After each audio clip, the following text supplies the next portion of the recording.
याद से तुम्हारी आत्मा पवित्र हो जाएगी। तुम लिख भी सकते हो, ये रचयिता और रचना का ज्ञान श्री कृष्ण नहीं दे सकते। क्या कहा? क्या लिख सकते हो? रचयिता का ज्ञान श्री कृष्ण ही दे सकते, श्री कृष्ण की रचना है, वो रचयिता का ज्ञान कैसे देगा? नहीं दे सकते। और रचना स्वयं भी अपना ज्ञान नहीं जान सकती जब तक बाप न बता दे। तो रचयिता और रचना का ज्ञान जो सृष्टि का पहला पत्ता है वो सृष्टि को नहीं दे सकता। उसमें ज्ञान है ही नहीं। क्या? ज्ञान की रोशनी ज्ञान चंद्रमा में नहीं है, किसमें है? ज्ञान सूर्य में।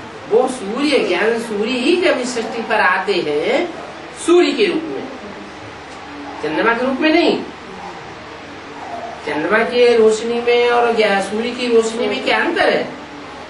चंद्रमा की रोशनी कीड़े मकोड़े तले, सूर्य की रोशनी तीखी होती है, ज्ञान की रोशनी तीखी होती है। उनको कहते हैं राम के बाण। काय के बाण? राम के बाण। तीखे बाण होते हैं।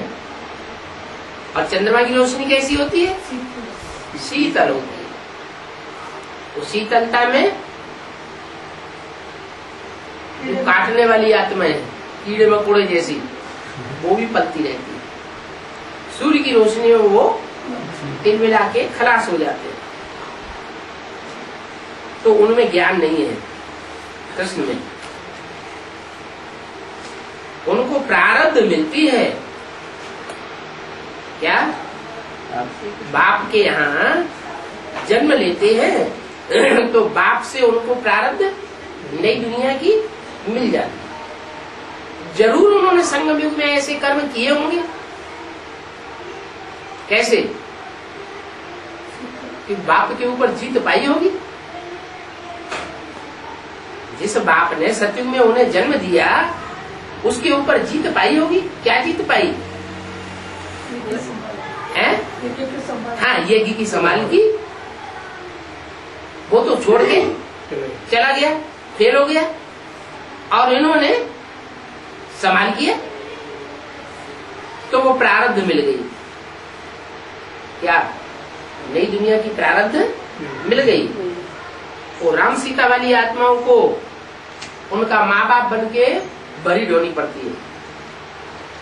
क्या? माँ बाप बनते हैं और उनके लिए नई दुनिया सारी तैयार करते हैं। कैसे तैयार करते हैं? चैन की बंसी बजा के तैयार करते हैं, या मारामारी की दुनिया में भागदौड़ करके तैयार करनी पड़ती है?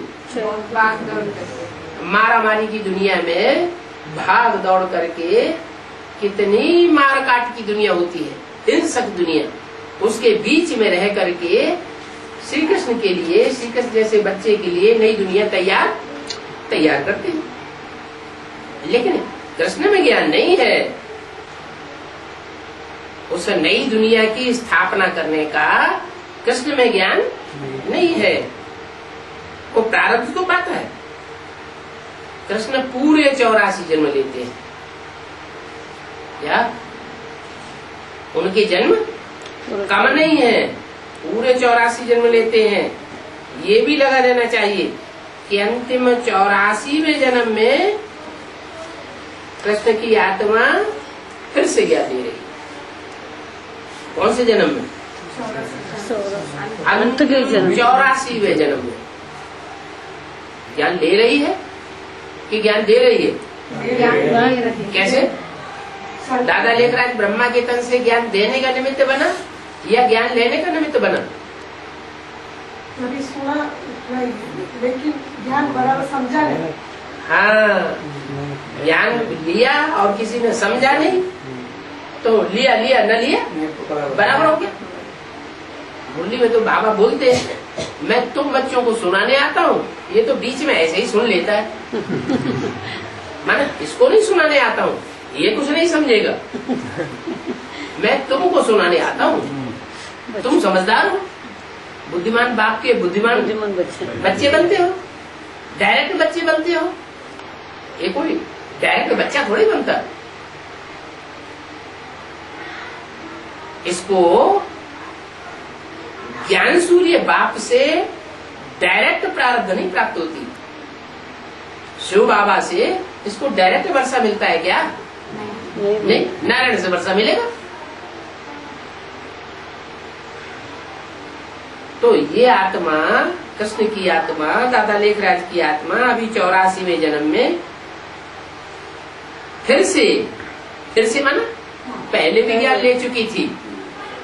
फिर से का क्या मतलब? पहले से पहले भी कि आज में भी ज्ञान ले चुकी थी बाप से।